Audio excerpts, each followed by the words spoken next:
Students, कहीं पढ़ा था, मेहनत कर खुद पर ही बंदे, अपना आप सुधार, कि आप भले तो जग भला, बाकी सब बेकार। इसी गंभीर और हृदय स्पर्शी भाव को सुधारवादी लेखक श्रीमन नारायण जी ने आप भला तो जग भला संस्मरण द्वारा प्रस्तुत करते हुए जीवन जीने की एक दृष्टि दी है।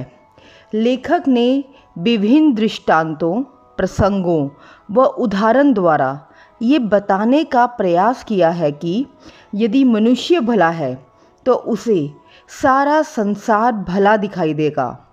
भला होने का अर्थ सदैव दूसरों में अच्छाई को देखना, अपने अवगुणों पर भी ध्यान देना और हर परिस्थिति में खुश रहना है। आईना होती है ज़िंदगी, तू भी मुस्कुरा तो ये भी मुस्कुरा देगी। लेखक ने अपनी इस बात को एक किस्से से और भी प्रभावशाली रूप से स्पष्ट किया है। ये किस्सा है दो कुत्तों का। पहला कुत्ता न जाने किधर से एक कांच के महल में आ पहुंचता है और हजारों कांचों के टुकड़ों में अपना प्रतिबिंब देख घबरा जाता है।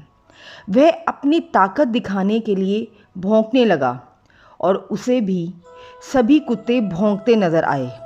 आखिर वह उन कुत्तों पर झपटा तो उसे भी बाकी कुत्ते झपट्टा मारते हुए दिखाई दिए और अंत में खुद ही गश खाकर गिर पड़ा और वहाँ से भाग गया।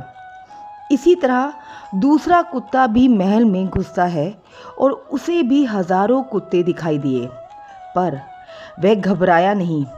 उसने बड़े प्यार से अपनी दुम हिलाई तो उसने देखा कि बाकी कुत्ते भी प्यार से दुम हिलाते हुए उसकी ओर बढ़े।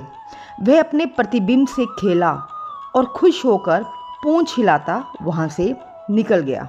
तो इस घटना से ये स्पष्ट होता है कि अगर हम दूसरों को सकारात्मकता देते हैं तो यही सकारात्मकता हमारे पास वापस आ जाएगी, और यदि नकारात्मकता देते हैं तो नकारात्मकता वापस आ जाएगी।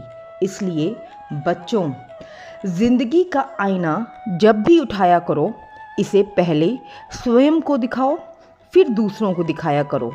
यह दुनिया जो इस कांच के महल में दिखाई देती है, वह हमारी इसी सोच का प्रभाव है।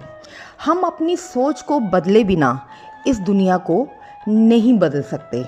लेखक ने अब्राहम लिंकन, ईसा मसीह, सुकरात, महात्मा गांधी, इमर्सन व उसकी बूढ़ी नौकरानी के जीवन प्रसंगों द्वारा इस संस्मरण में स्पष्ट किया है कि प्रेम की शक्ति नफरत की ताकत से 1000 गुना प्रभावशाली होती है। प्रेम वह चीज़ है जो इंसान को कभी मुरझाने नहीं देता, और नफरत वह चीज़ है जो इंसान को कभी खिलने नहीं देती। व्यक्ति का वास्तविक विकास तब होता है जब वह अपने आप को जांचना और सुधारना शुरू करता है। दूसरों को दोष देने वाला और दूसरों के अवगुण निहारने वाला व्यक्ति अंततः अपने गुण खो देता है। इसका सबसे बड़ा उदाहरण लेखक का मित्र है। हमें हमेशा याद रखना चाहिए कि शहद की एक बूंद ज़्यादा मक्खियों को आकर्षित करती है बजाय एक सेर जहर के। लेखक के मित्र पर यह कथन बिल्कुल ठीक बैठता है। बहुत गिनते रहे तुम औरों के गुण दोष, अपने अंदर झांक लो, उड़ जाएंगे होश। लेखक के अनुसार आलोचना करने वाला ही सबसे बड़ा मित्र और हित चिंतक होता है, लेकिन किसी के गुण दोष बताते समय हमें सज्जनता, मधुरता, सहजता, सरलता और विनम्रता रूपी आचार व्यवहार को अपनाना चाहिए। दूसरों की गलतियों पर नुक्ताचीनी करने के स्थान पर उन्हें सुधारने में मदद करनी चाहिए। और बच्चों, हमेशा ध्यान रखें कि मन में उतरना और मन से उतरना केवल हमारे व्यवहार पर निर्भर करता है।